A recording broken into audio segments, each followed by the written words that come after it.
Hello my dear friends, कैसे हैं आप सभी लोग? मुझे पता है बहुत अच्छे तो नहीं होंगे क्योंकि रिजल्ट आया और आप लोगों का रिजल्ट नेगेटिव रहा। कभी भी कोई अनसक्सेसफुल रिजल्ट आता है तो वो जो सिचुएशन होती है उसको हैंडल करना ईज़ी किसी के लिए भी नहीं है। अगर हम ये बोल भी दें कि हाँ, आप अब नॉर्मल हो जाओ, पढ़ना शुरू कर दो, तो हमारे लिए बोलना ईज़ी है, लेकिन आप जिस सिचुएशन से गुज़र रहे हो, उसको आप कैसा फ़ील कर रहे हो, बहुत डिफ़िकल्ट है, बहुत पेनफुल है, we all agree with that. But हम अपनी तरफ से यहाँ पर कुछ हेल्प आपको करना चाहते हैं। हम सभी एजुकेटर्स पूरी अल्टीमेट सीए टीम आपके साथ है यहाँ पर। पहले हम लोग ग्रुप 2 से शुरू करते हुए आपको कुछ गाइडेंस देंगे कि कैसे आप कमबैक कर सकते हो, इन जनरल भी, सब्जेक्ट वाइज़ भी, for all subjects group 2 as well as group 1। तो मैं सबसे पहले दीपिका मैम को इनवाइट करता हूँ कि मैम, ऑडिट सब्जेक्ट आप लेती हैं और इंटरमीडिएट में भी इस बार रिजल्ट सर लगभग कितने परसेंट आया है? Yes, yes. 15-16% अराउंड ही आया, 16 to मतलब 20%। मतलब यस, यस। 80% के आसपास तो मिनिमम बच्चे ऐसे रहते हैं जो क्लियर नहीं करते। तो अब वापस से सितंबर में अटेम्प्ट आने वाला है। क्या माइंडसेट होना चाहिए? क्या तरीके से वापस से वो कमबैक कर सकते हो? उनको कैसे वापस से अपनी पढ़ाई शुरू करनी चाहिए? Over to you ma'am. तो सबसे पहले तो मैं बच्चों को बोलूँगी, देखो जब अटेम्प्ट लगता है तो बुरा तो बहुत लगता है क्योंकि आपके एक्सपेक्टेशंस कहीं न कहीं बहुत थे। क्योंकि आपने ऑफ कोर्स इतनी पढ़ाई की है, इतने सारी चीज़ों को गिव अप करके आप इतना पढ़ रहे थे, तो कहीं न कहीं हम पॉज़िटिव रिज़ल्ट एक्सपेक्ट करते हैं। बट अगर रिज़ल्ट पॉज़िटिव नहीं भी आया है तो आपको इतना डरना नहीं है क्योंकि कई बार ना एक फीलिंग आने लगती है कि यार इतना पढ़ने के बाद भी क्लियर नहीं हुआ मतलब कभी भी क्लियर नहीं होगा। ऐसा एक फीलिंग आने लगता है। आई एम श्योर आप इसे फील कर रहे होंगे बट आपको डरने की कोई ज़रूरत नहीं है।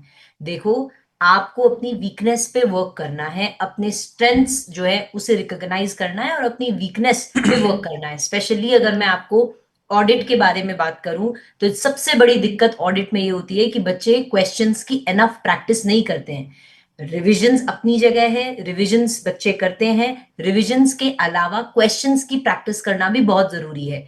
तो मैं ऑडिट के लिए स्पेसिफिकली आपको यहाँ पे बोलना चाहूँगी कि ऑडिट में अगर आपका स्कोर उतना अच्छा नहीं आया है, तो मेक इट अ पॉइंट आज से आपका रिजल्ट जो आज नेगेटिव है, you have to promise yourself कि नेक्स्ट अटेम्प्ट में आपको क्लियर करना है और कैसे क्लियर करना है, आपको इनफ क्वेश्चंस की प्रैक्टिस करनी है। मेरे भी बहुत सारे रिविजनरी सीरीज आने वाले हैं जहां मैं आपको ऑडिट के और भी बहुत सारे चैप्टर्स रिवाइज करवाऊंगी। तो आपको क्वेश्चंस की बहुत प्रैक्टिस करनी है, साथ में रिविजन्स तो मैं कराने ही वाली हूं, तो वो चलेंगे। एंड आप जैसे भी पढ़ रहे हो, मेक श्योर आपके कॉन्सेप्ट्स क्लियर हो। प्लीज रट्टाबाजी नहीं चलेगी, रटने से क्लियर नहीं होता है। तो समझ समझ के पढ़ना है क्योंकि समझ समझ के पढ़ा तो एमसीक्यूज भी आप आराम से 30 मार्क्स स्कोर कर पाओगे एमसीक्यूज में भी। बाकी टेंशन मत लो, डरो मत। डरोगे तो और आपका नेक्स्ट अटेम्प्ट भी आप स्पॉइल करोगे। अब आपको ये रखना है, ये माइंडसेट रखना है कि success got a little delayed, that's it. Next attempt में हम अच्छे से अपीयर करेंगे और कितना टाइम में, अभी सितंबर आने वाला है और उसके लिए हम अच्छे से करेंगे। जो कमियां रही है उन कमियों पे हमें वर्क करना है और कमियां हमें पकड़नी है। आप अपनी सर्टिफाइड कॉपीज मंगवा सकते हो जिससे आपको पता चलेगा where are you going wrong. Tension नहीं लेनी, आई एम श्योर बुरा तो लगेगा, एक दो दिन दो अपने आप को, come out of it and then you have to make it a point कि next attempt has to be yours. बिल्कुल हाँ मैम, जी सर। बिल्कुल सही बात बोली आपने। जैसा आपने बोला ना मैम कि कमियों को पकड़ना है, आई थिंक उसी में कई बार बच्चे मात खा जाते हैं और वो अटेम्प्ट के लूप में फँस जाते हैं कि उन्होंने क्लियर नहीं हुआ, वापस से पढ़ने बैठ गए, क्लियर नहीं हुआ, वापस से पढ़ने बैठ गए। थोड़ा टाइम लो आप, आपके पास आई नो 2 मंथ्स ही हैं, लेकिन अगर आप 3-4 दिन अच्छे से प्रॉपर प्लानिंग करके रिमेनिंग 45 डेज़ को यूज़ करोगे ना, तो आपको ज़्यादा फ़ायदा होगा अदर देन कि आप बिना प्लान के वापस से पढ़ने बैठ जाओ। सर्टिफाइड कॉपीज़ ज़रूर मंगवाओ यार, आरटीआई के थ्रू तो सिर्फ़ ₹10 में आ जाती है। तो मुझे लगता है कोई भी चीज़ हमें क्यों छोड़नी चाहिए, मतलब उसको मंगवा लो। हाँ, उस पे डिपेंडेंट मत रहो, जब भी वो आएगी अच्छे से एक दिन बैठ के थॉरो इंस्पेक्शन कर लो ताकि आपकी गलतियाँ पता चलें। लेकिन वो चीज़ें ज़रूर कर लो और अ, टेक योर टाइम, अपने जो भी इमोशंस हैं वो सब बाहर निकाल दो, उसके बाद ही आप सही तरीके से प्लान कर सकते हो। Don't be in a rush to restart your preparation and definitely tough तो होता ही है, लेकिन थोड़ा सोच समझ के जो गलतियाँ पिछली बार हुई उसको अगली बार ना करें, ये सोच के आपको आगे बढ़ना है। अब मैं एमवी सर के पास आऊँगा, वो आपको एफएमएसएम के लिए भी गाइडेंस देंगे और इन जनरल भी बताएँगे कि क्या करनी चाहिए चीज़ें। Over to MV sir. Yes. ऐसा है। सो गाइस, सबसे पहले एफएमएसएम का पेपर इस बार एक्चुअली काफ़ी डिफिकल्ट आया था। यस, ऑब्वियसली बहुत से स्टूडेंट्स ने अच्छे मार्क्स भी स्कोर किए हैं, लेकिन बहुत से स्टूडेंट्स क्लियर नहीं कर पाए एग्ज़ाम को। तो एफएमएसएम में मैं आपको ये बताना चाहता हूँ, सबसे पहले ना कुछ स्टूडेंट्स होते हैं जो एमसीक्यू से बहुत डरते हैं, उनको लगता है कि सर केस स्टडी एमसीक्यू बहुत डिफिकल्ट आ जाएगा। या हम एमसीक्यू सॉल्व कर पाएँगे कि नहीं। मैं आपको एक चीज़ बताता हूँ, अगर आपने जो क्लासेस में हम कॉन्सेप्ट्स आपको पढ़ाते हैं, जो डिटेल क्वेश्चन्स हम आपको क्लासेस में करवाते हैं, चाहे स्टडी मटेरियल के हो, चाहे आरटीपी के हो, वो अगर आप अच्छे से कर लेंगे ना, तो केस स्टडी एमसीक्यूज़ भी आपके अच्छे से जम जाएँगे। मैं आपको एक बात बताता हूँ, कुछ रीसेंट ऐसे आरटीपीज़ में इंस्टीट्यूट बहुत ज़्यादा डिफ़िकल्ट केस स्टडी है, तो आपको उससे कोई घबराने की बात नहीं है।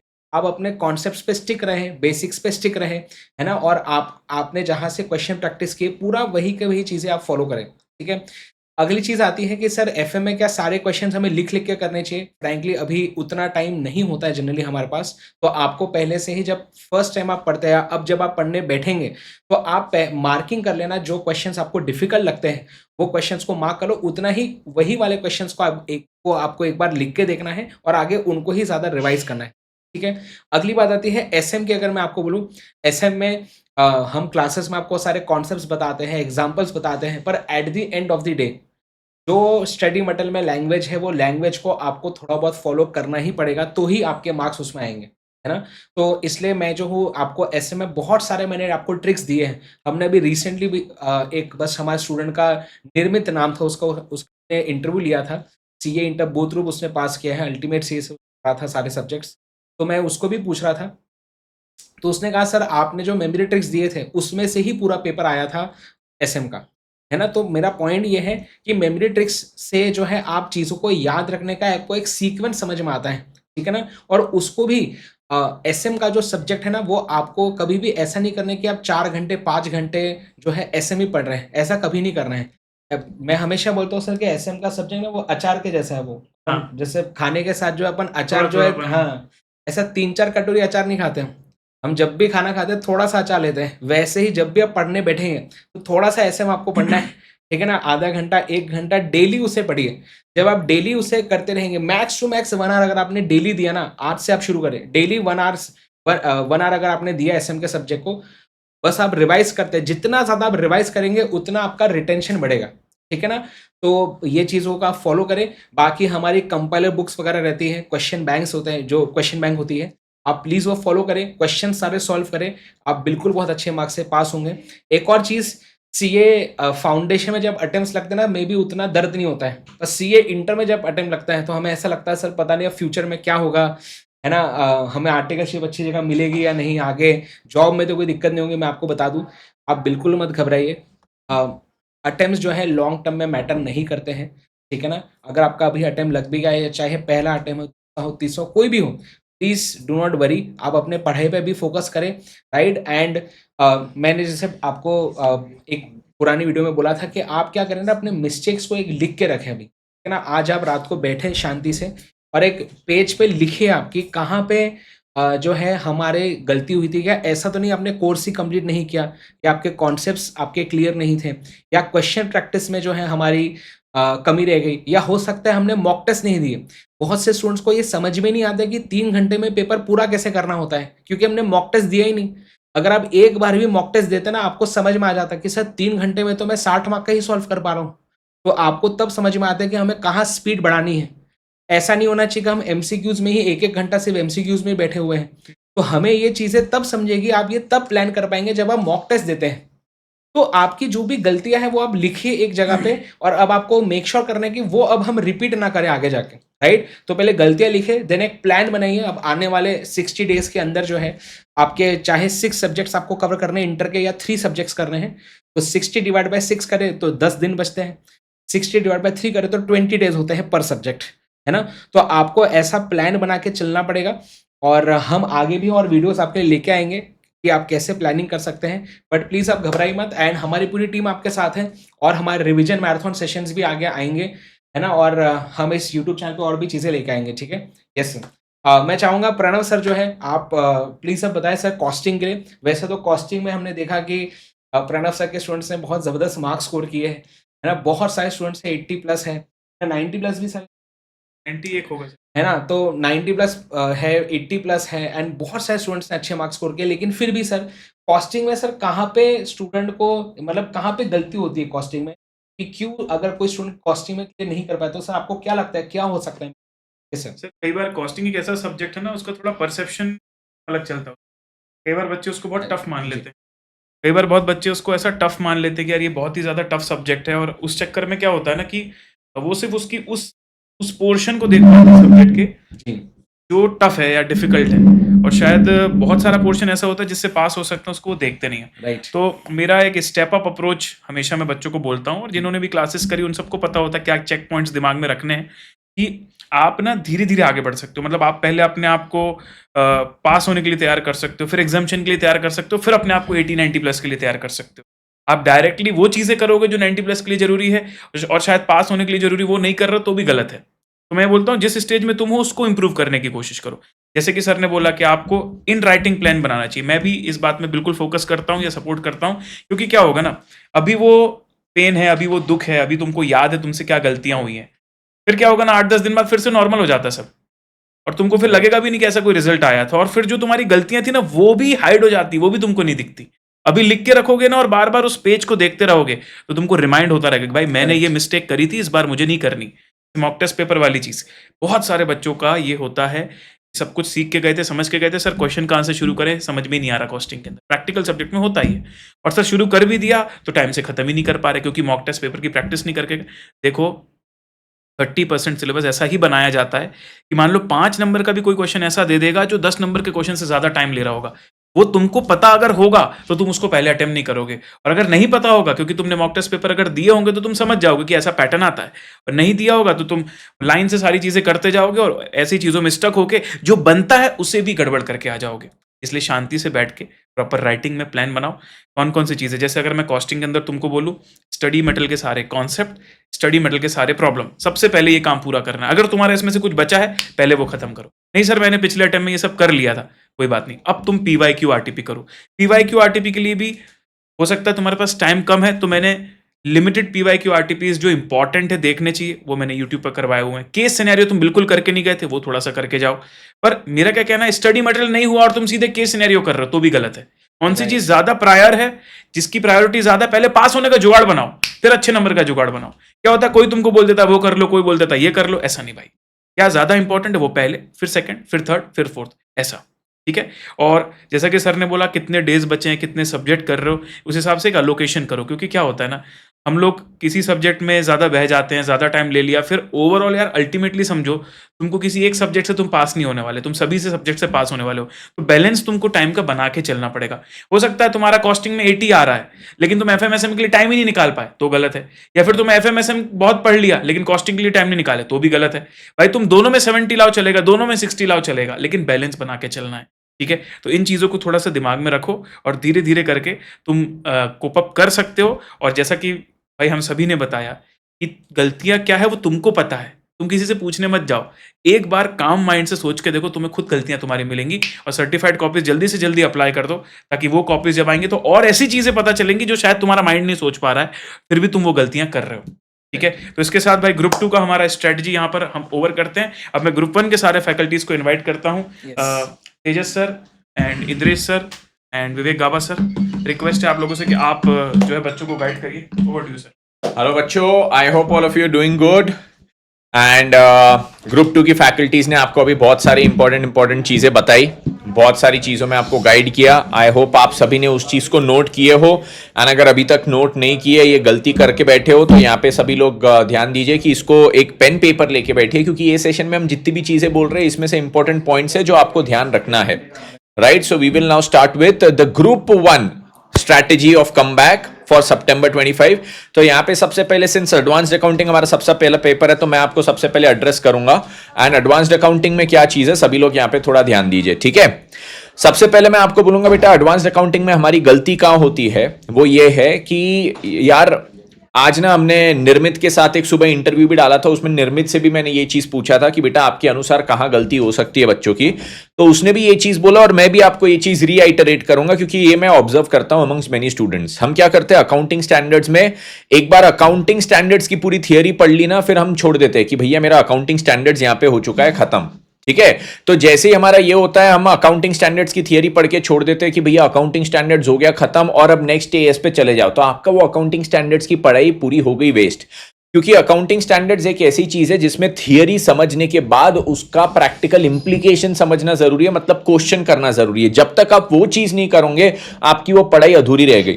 सो अकाउंटिंग स्टैंडर्ड में जरूरी है, मैं बोलता हूं अगर आपके पास 100 मिनट आप अकाउंटिंग स्टैंडर्ड में किसी में भी डेडिकेट कर रहे हो, 30 minute should be for theory portion and 70 minute should be for the questions. तो ये रेशियो 30-70 का मैं आपको दे रहा हूं, उस रेशियो में आपने अकाउंटिंग स्टैंडर्ड्स की तैयारी करना है। अब जब 30 मिनट्स हम थियरी को देते हैं तो 30 मिनट्स का थियरी हमने कैसे करना है ये चीज यहां पे देखिए।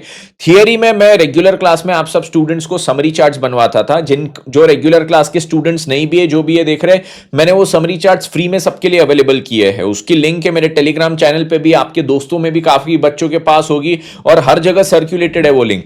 तो वो समरी चार्ट्स जो है आप वो चीज को रेफर कीजिए, क्योंकि आप जब एक 30% ऑफ योर टाइम ही अगर थियरी को दे रहे हो और उसमें आप थियरी पूरी टेक्स्ट बहुत सारी लाइनें पढ़ने जा रहे हो, वो पढ़ाई आपसे नहीं होगी, ठीक है। क्योंकि वो चीज फिर वो टेक्स्ट से पूरा कवर करने में आपको बहुत सारा समय लग जाएगा।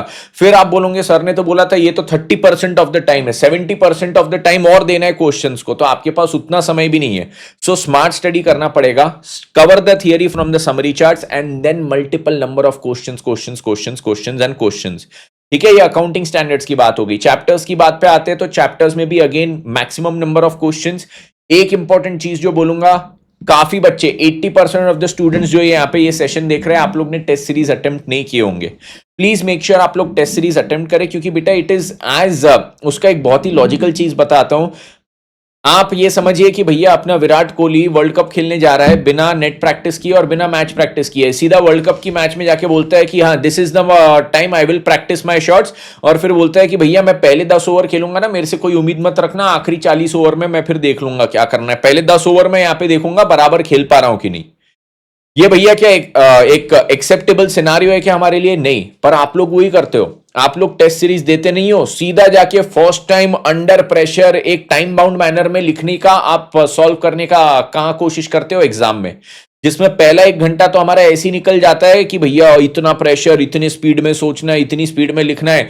पहला घंटा होता है हमको समझता है भाई 20 मार्क का पेपर हुआ, टाइम देखते अब समझा भाई 2 ही घंटे बचे और पेपर बचा 80 मार्क का, फिर हम कुछ तो भी आड़ा टेढ़ा सॉल्व करते रहते हैं, 2 घंटे में अब पेपर खत्म करना है।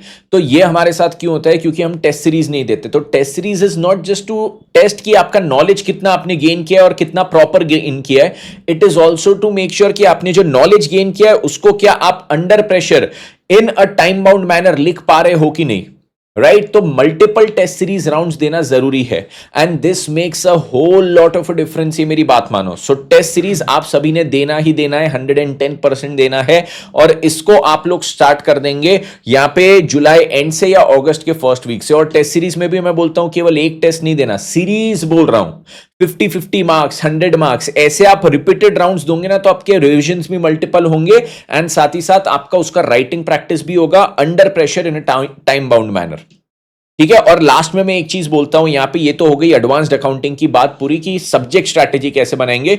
सब्जेक्ट स्ट्रैटेजी से ज्यादा जरूरी अभी आपके लिए रहेगा आपका मेंटल स्ट्रैटेजी। मेंटल आप कैसे एक जोन में हो, तो मेंटल जिस जोन में, उसके लिए मैं आपको क्या चीज बोलूंगा कि भैया आज जो रिजल्ट आया, चाहे आप 1 मार्क से फेल हुए, चाहे आप 50 मार्क से फेल हुए, कुछ भी हो, you have to make sure आप खुद को उसके लिए बेचारा मत बनाओ। मेरे साथ ऐसा कैसा हुआ, मैं बेचारा, बहुत बुरा हुआ मेरे साथ, आईसीआई मेरे साथ ऐसा क्यों करती है, मैं तो लाइफ में इतना दुखी हूं, इतना तड़पता हूं, ऐसा वैसा। जो ये सोच रहा है वो आने वाले 10-15 दिन तो अपने वेस्ट करेगा। जीवन में बहुत लोग हैं हमको बेचारा बनाने के लिए, एटलीस्ट हमने खुद को बेचारा नहीं बनाना है। आज अगर मेरे को कोई चीज में सेटबैक महसूस होता है, मुझे कोई चीज में फेलियर महसूस होता है, तो मैं उसके लिए एक ही चीज यहाँ पे देखूंगा कि भैया वो मेरे लिए एक चैलेंज है। मैं उसमें ये नहीं देखूंगा ऐसा क्यों हुआ, ठीक है। 1 घंटे के लिए सोच भी लिया ऐसा क्यों हुआ ना, उसके बाद भाई मेरे साथ अगर ऐसा हुआ है तो this is a challenge for me, मेरे को उसका सामना करना है, मेरे को उसको ओवरकम करना है। चल अब from the very next hour I will start looking at मेरी कमियां क्या थी। क्या मैं सुबह टाइम से नहीं उठता था, 1 दिन उठता था, 2 दिन नहीं उठता था, क्या कंसिस्टेंटली पढ़ाई नहीं करता था, पढ़ाई करता था तो क्या रिवीजन नहीं करता था, क्या टेस्ट सीरीज नहीं देता था, क्या आरटीपी एमटीपी कवर नहीं किया। मैं अपनी सारी खमियां ढूंढ के उसको लिखना स्टार्ट कर दूंगा। क्या डिस्ट्रैक्शन बहुत था सोशल मीडिया का, क्या हर आधे 1 घंटे में फोन पे हाथ चले जाता था, क्या दोस्तों के साथ घूमने जाता था, क्या रात को 1-1 2-2 घंटे फोन पे बात करने में वेस्ट करता था, क्या मेरे फैमिली फंक्शंस में दूसरों की शादी, कजिन्स की शादी में मैंने बहुत टाइम वेस्ट किया है? बेटा ये सारी चीजें याद रखना, तुम्हारा कजिन की भी शादी हो जाएगी, तुम नहीं जाओगे तो। कोई ऐसा कजिन नहीं है, कोई भाई बहन नहीं है जो ऐसा बोलेगा, अगर सगा भाई बहन नहीं है तो कोई ऐसा दूसरा भाई बहन नहीं है जो ये बोलेगा तू नहीं आएगा तो मैं फेरे नहीं लूंगा। उसको बोल देना चैलेंज, नहीं आता मैं, मत ले फेरे, चुपचाप फेरे ले लेंगे वो, ठीक है। ऐसा कोई दोस्त नहीं होता जो आपको बोलेगा कि भाई अगर तूने मेरे से अगले 3 महीने में शिद्दत से बात नहीं की तो मैं ऐसा करना छोड़ दूंगा। उसको बोलना कर ले जो करना है, ठीक है। बट हम हमारे लाइफ का मुद्दा यहां पे नहीं भूल सकते। मुद्दा यह है कि हमारे पेरेंट्स ने हमारे 17, 18, 20 साल के जीवन में इतने हजारों लाखों हमारे लिए सैक्रिफाइसेस किए, उसको पे बैक करने का टाइम है, अपॉर्चुनिटी है। We can't let that go. हमारे पेरेंट्स की खुशी को हम डीले नहीं कर सकते, उसको और डिफर नहीं कर सकते। हमारे पेरेंट्स, हम जैसे जैसे हम जवान होते जा रहे हैं ना, वो बूढ़े होते जा रहे हैं, we have to make them happy at the earliest. And life ना ऐसी अपॉर्चुनिटीज बहुत कम देता है। आपके सामने ये अपॉर्चुनिटी सितंबर में सामने से आ रही है, तो जितने डिस्ट्रैक्शंस है लाइफ के सब तोड़ो, खुद को बेचारा बनाना छोड़ो, खुद को ये चीज बोलो यार मैं फेल हुआ हूं, ये सेटबैक है, मैं इसको चैलेंज की तरह लेता हूं और हर एक मेरी जो खामी थी, हर एक जो कमी थी उसको मैं भरपाई करूंगा, उसको मैं ओवरकम करूंगा, उससे मैं दबूंगा नहीं। कोई चीज ऐसी नहीं है जो मेरे को दबा सकती है। अगर कोई चीज ऐसी बनी है जो मेरे को सेटबैक दे सकती है तो उसको मैं तोड़ के रहूंगा। और अगर आज फेल हुए तो इस चीज को आपने तोड़ना है, बेचारा बनाना छोड़ दो खुद को, और फिर उस मेंटालिटी से, उस जिद से, उस दृढ़ से, उस निश्चय से अब आगे बढ़ो और जीवन में फोड़ो, ठीक है। तो next 2 months are very important for you. Best mentality से काम करो, बेस्ट जिद से काम करो, आप लोग सितंबर 25 में क्रैक करोगे। ओके गाइज, इसके साथ अब मैं आईजी सर को यहाँ पे हैंड ओवर करता हूँ। आईजी सर का ये रहा, IG sir, yes. Thank you so much Tejas sir, आपने काफ़ी डिटेल में एडवांस अकाउंट्स के बारे में बच्चों को बताया। दोस्तों अब हम लोग आते हैं पेपर नंबर 2 के बारे में, दैट इज़ हमारा कॉर्पोरेट एंड अदर लॉस। जैसे कि आप लोग जानते हो कि इसके अंदर जो कंपनीज एक्ट है वो आता है 70 नंबर के लिए, कंपनीज एक्ट एंड एलएलपी, और बाकी जो 3 चैप्टर्स है, general clauses act, interpretation of statutes and इसके साथ साथ फेमा, ये आता है 10-10 नंबर के लिए, और इन तीनों को मिला के 30 नंबर के लिए पूछा जाता है। अब देखो, अगर मैं टेक्निकली आपके साथ बात करूं तो कंपनीज एक्ट के अंदर चैप्टर नंबर 2 हो गया, चैप्टर नंबर 3 हो गया, 4 हो गया, 4 एक प्रकार से, चलो 4 को अलग कर देता हूं, 5 हो गया, 6 हो गया, 7 का कुछ पोर्शन, 8, 9, 10, ये जितने भी चैप्टर्स है, 11, इनफैक्ट ये सारे चैप्टर्स इजी है। बस चैप्टर नंबर 4 और 7 जो है कंपनीज एक्ट में वो हल्के से डिफिकल्ट है। इसके साथ साथ मैं आपको बता दूं, जनरल क्लॉजेज एक्ट में हो सकता है कि कुछ बच्चों को थोड़ा सा डिफिकल्ट जाता है वो, और इसके साथ में इंटरप्रिटेशन ऑफ स्टैट्यूट्स जो बच्चों को अच्छा खासा डिफिकल्ट जाता है। लेकिन अगर आप ये तीनों टॉपिक को हटा दे तो आप बाकी ओवरऑल चीजें देखेंगे तो ये काफी मीडियोकर रेंज की है, जो आप अच्छे से प्रिपेयर कर सकते हैं और विदाउट एनी हर्डल कर सकते हैं। सबसे बड़ी बात है, विदाउट एनी हर्डल कर सकते हैं, राइट। तो ऐसे केस के अंदर आपको क्या करना है बच्चों, ऐसे केस के अंदर you have to be very focused, इस बात का ध्यान रखना। बस इतने पोर्शन आप हटा दीजिएगा, समझे आप बात को, ठीक है, ऑल गुड है ना। हाँ यस, तो इतने पोर्शन को आप यहाँ पे अगर हटा के सोचे तो आपका बाकी बहुत अच्छे तरीके से प्रिपेयर हो सकता है। पर क्या होता है कि हम लोग वो पोर्शन का टेंशन लेते हैं जो हमको नहीं आता है। अब वो पूरे एरिया में हार्डली 10-20% का पोर्शन है, उसके लिए हम लोग पूरे 100 मार्क का पेपर खराब करें, ये किसने बोला? तो ऐसा बिल्कुल भी अपने को नहीं करना है। दूसरी बात, एक बात बता दो, अगर आप लॉ में अच्छा स्कोर करना चाहते हैं, मिनिमम 3 रिविजन जरूरी है बच्चों। रिवीजन हमारे रेगुलर बुक से, अगर आप मॉड्यूल से पढ़ रहे होंगे या रेगुलर बुक से करना पॉसिबल नहीं है तो जो आपके क्लास के हैंड रिटन नोट्स होते हैं, जो शॉर्ट नोट्स होते हैं, या जो आप खुद के सेल्फ रिटन नोट्स बनाओगे, उसकी मदद से आप रिवीजन करें, उससे रिवीजन आपका काफी फास्ट होगा। तीसरी चीज, क्वेश्चन एंड आंसर्स की प्रैक्टिस करना बहुत ज्यादा जरूरी है। मैं अक्सर देखता हूं बच्चे सिर्फ और सिर्फ जो टॉपिक दिया है उसको रिवाइज पन्ने पलटाते रहते हैं, गर गर गर गर। अरे भैया वैसा नहीं करना है। आपने एक बार पढ़ लिया टॉपिक तो एक बार ये भी तो देखो कि उसकी एप्लीकेबिलिटी कैसी है। अरे आपने कोई अगर प्रोविजन पढ़ा है तो वो प्रोविजन पढ़ा है बेटा, तो आपको उसके लिए समझिए ना, आपको उसके लिए ये एप्लीकेबिलिटी तो देखना पड़ेगा ना। अगर स्वर्ग देखना है तो मरना जरूरी है, समझ रहे क्या बात को? मतलब आपको पेपर में आंसर लिखना है तो क्वेश्चन एंड आंसर्स की प्रैक्टिस करना जरूरी है ना। तो ऐसे केस के अंदर आप जब क्वेश्चन एंड आंसर्स की प्रैक्टिस करेंगे तब आप पेपर में लिख पाएंगे, तब आप पेपर में क्वेश्चन को समझ पाएंगे, उसको सही इंटरप्रीट कर पाएंगे। कितना लिखना है कितना नहीं लिखना है ये आपको तब समझेगा जब आप क्वेश्चन एंड आंसर्स की प्रैक्टिस करेंगे। तो क्वेश्चन बैंक जो है, अगर मैं आपको गारंटी से कहता हूं, अगर आप 3 बार भी क्वेश्चन बैंक को गो थ्रू कर लेते हैं ना, तो आपके कहीं मतलब बुरे से बुरे हालत में आपके 55 नंबर के नीचे नहीं आने वाले। पर 3 बार रिवीजन होना चाहिए, 3 बार क्वेश्चन बैंक होना चाहिए, क्योंकि हमारी जो क्वेश्चन बैंक है वो सेक्शन वाइज क्वेश्चन बैंक है। तो आपको क्लियर कट समझ जाता है इस सेक्शन के ऊपर ज्यादा सवाल है, मतलब इंपॉर्टेंट सेक्शन है, समझे बात को। तो ये सारी चीजें का आपको ध्यान रखना है लॉ के अंदर स्पेसिफिकली। मैं आपसे एक और चीज कहूंगा कि राइटिंग प्रैक्टिस जरूर करके देखिएगा। बच्चे ऑडिट की तरह, मतलब ऑडिट की तरह मतलब एक्चुअल रियल लाइफ में जो ऑडिट होता है, बस इधर देखने का, हाँ मेरे को याद आ रहा है क्या आ रहा है, चलो आगे बढ़े, ऐसा नहीं करना है भाई। कुछ क्वेश्चंस को लिख के देखिए, क्योंकि पेपर में तो आपको लिखना है ना।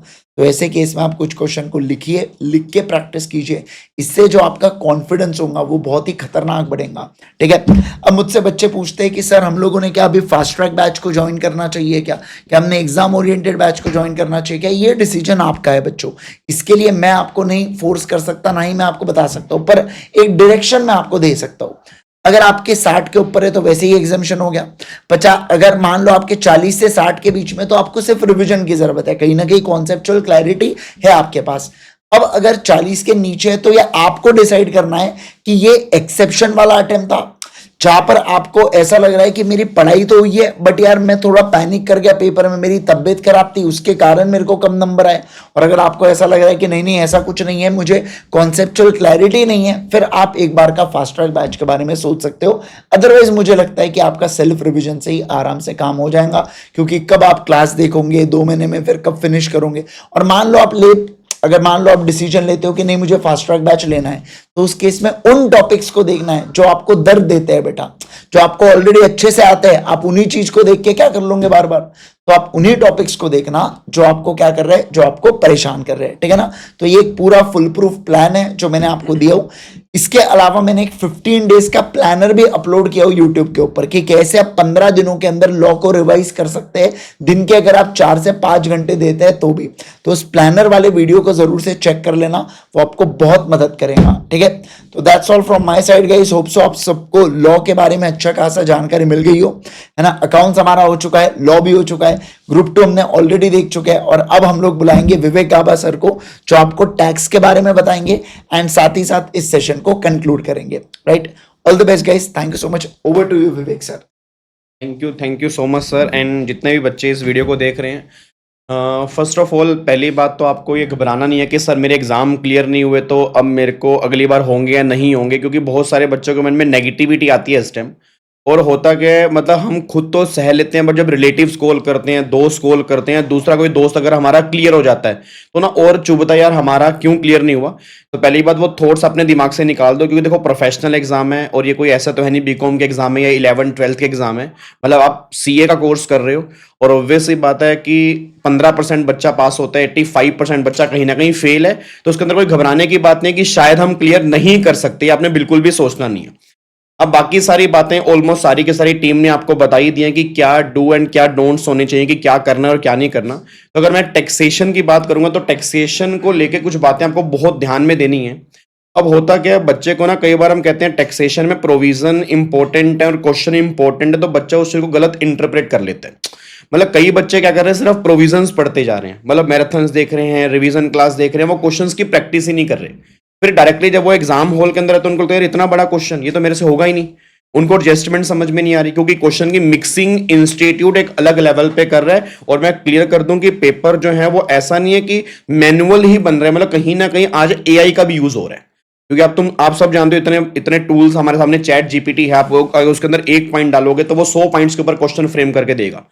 तो कहीं ना कहीं आपको रिपीटेटिव क्वेश्चन सब कम देखने को मिलेंगे, तो उसके लिए हमें तैयार होना है। और वो कैसे होंगे, अगर हम प्रोविजन के साथ में क्वेश्चंस की प्रैक्टिस भी करेंगे। एंड कई बच्चे क्या कर रहे हैं, सिर्फ क्वेश्चंस की प्रैक्टिस करते जा रहे हैं, प्रोविजंस उनके क्लियर ही नहीं है। मैं क्वेश्चंस कर रहा हूं तो मैं क्वेश्चन से प्रोविजन निकाल रहा हूं जो बिल्कुल गलत है। मतलब होगा क्या कि बच्चा फिर क्या कर रहा है, क्वेश्चन रट रहा है कि हाँ अगर ये पॉइंट आएगा तो मैं ऐसे करूंगा, ऐड करूंगा, लेस करूंगा। तो वो चीजें बहुत गलत जा रही हैं बहुत सारे बच्चों की, वो चीज बिल्कुल भी नहीं करनी। आपको दोनों के अंदर टाइम मैनेज कर रहे हैं, आप ये कह सकते हो कि 40% टाइम आपको प्रोविजंस पे लगाना है एंड 60% टाइम जो है वो क्वेश्चंस पे लगाना है, तब जाके हमारा टैक्सिंग का पेपर निकलेगा। और एग्जामिनर का सबसे फेवरेट पेपर है टैक्सेशन का। आप सब जानते हो अगर हम सीए बनते हैं तो सीए बनने के बाद हमारा मेन कोर एरिया जो है कंसल्टेंसी जो है वो टैक्सेशन की है। और आज सीए मतलब जितने भी चार्टर्ड अकाउंटेंट्स हैं वो टैक्स के बहुत बड़े लेवल पे काम कर रहे हैं। अब अगर उस लेवल की नॉलेज हम बढ़िया तरीके से नहीं लेके चलेंगे, क्रैमिंग करेंगे, तो कहीं ना कहीं बहुत दिक्कत आने वाली है। तो अब जिन बच्चों के एग्जाम है आपको रिवीजन प्लान करनी है। ऑलरेडी रिवीजन अल्टीमेट सीए वाले चैनल पे पूरी प्लेलिस्ट मेरी बनी हुई है। लास्ट टाइम मैंने उड़ान बैच दिया था, उड़ान बैच की रिवीजन आपके पास है, बहुत डिटेल में हमने रिवीजन की है, इवन क्वेश्चन भी साथ में किए हैं। एंड देन एक बहुत बढ़िया सीरीज मैं आपके लिए लेकर आया था, उस सीरीज का बहुत फायदा हुआ आज के रिजल्ट में। आई थिंक आपको भी लगा होगा, that is not for all but for all. उसके अंदर टोटल 35 सेशंस हैं जिसके अंदर सिर्फ प्रैक्टिस हमने की है। उसके अंदर आरटीपी भी कवर है, एमटीपी भी कवर है, बड़े से बड़े क्वेश्चन सारे हमने कवर किए हैं। उसके बाद फिर आपको मैंने चार्ट बुक भी दे रखी है, chart book free of cost है, आप उससे भी रिवीजन कर सकते हो बिल्कुल लास्ट टाइम के लिए। और देन फिर 11 मिनट 4 कॉन्सेप्ट की एक सीरीज मैंने लॉन्च की थी, वो भी यूट्यूब के ऊपर है। 60 सेकंड 1 कॉन्सेप्ट की सीरीज भी मैंने एक लॉन्च की थी, वो भी यूट्यूब के ऊपर। तो इतना कंटेंट आपका यूट्यूब के ऊपर है, अगर आप चाहो तो वहां से भी रिवीजन कर सकते हो। अब बच्चा कह रहा है सर यार अब और क्या लेके आने वाले हो, तो 11 तारीख से हमारी एक नई सीरीज, पहली बात तो 11 तारीख को हम शाम को 7 बजे मिल रहे हैं। जीएसटी की अमेंडमेंट सारी की सारी कवर करेंगे विद क्वेश्चन, तो वो टेंशन मैं तुम्हारी बिल्कुल खत्म कर दूंगा कि सर अमेंडमेंट्स कौन सी हैं। तो डीटी में तो कोई अमेंडमेंट है नहीं, मेन जीएसटी में अमेंडमेंट्स हैं। जीएसटी 11 तारीख शाम को 7 बजे, डेट नोट कर लो, अल्टीमेट सीए के चैनल पर लाइव मैं यहां पर आऊंगा, सारी अमेंडमेंट्स हम यहां पे 11 को कवर करेंगे। देन उसके बाद मैं ऑलरेडी लॉन्च कर चुका हूं note for all but for all series का 2.0 वर्जन, ठीक है ना। मतलब उसके अंदर क्वेश्चंस प्रैक्टिस करेंगे, विद प्रेजेंटेशन करने की कोशिश करेंगे, बस ये पर ध्यान दो, ठीक है। तो आपने घबराना बिल्कुल नहीं है, प्रोविजंस पे ध्यान लगाना है, आपने क्वेश्चंस पे ध्यान लगाना है, ठीक है। हाँ नहीं, प्रोविजंस पे ध्यान लगाना, अपने क्वेश्चंस के ऊपर ध्यान लगाना है और बहुत बढ़िया तरीके से आपने तैयारी करनी है। और आपने घबराना नहीं है, बस ये पर ध्यान दो, हम पूरे आपके साथ है, पूरी की पूरी टीम आपके साथ है और आपका साथ कभी नहीं छोड़ेंगे। बस आप आगे बढ़ो, आप मोटिवेट रहो। मैं कह रहा हूं दुनिया आपको नीचे गिराने वाली मिलेगी, बट हमें उससे लड़के हमें आगे बढ़ने की कोशिश करनी है। और आई होप आपको सारी बातें समझ में आई होंगी। वंस अगेन बोलूंगा, हारना बिल्कुल नहीं है, ये टाइम आता है, एक टाइम है, ये निकल जाएगा और सितंबर में दोबारा से हमें सक्सेसफुल लिखा देखना है, मैं आपको वादा कर रहा हूं, ठीक है जी। Thank you so much, God bless you, पूरी की पूरी अल्टीमेट सीए की टीम की तरफ से once again all the very very best for your exam. और बहुत सारी वीडियोस अब यूट्यूब पे आने वाली हैं, इस चैनल को पकड़ के रखना, अपने दोस्तों को भी बोल देना, क्योंकि ये चैनल बहुत अलग लेवल पे काम करने वाला है सितंबर वाले बच्चों के लिए। थैंक यू सो मच, जय हिंद। जी सर, कुछ कहना चाहेंगे sir? Thank you so much sir. Thank you sir, thank you so much sir.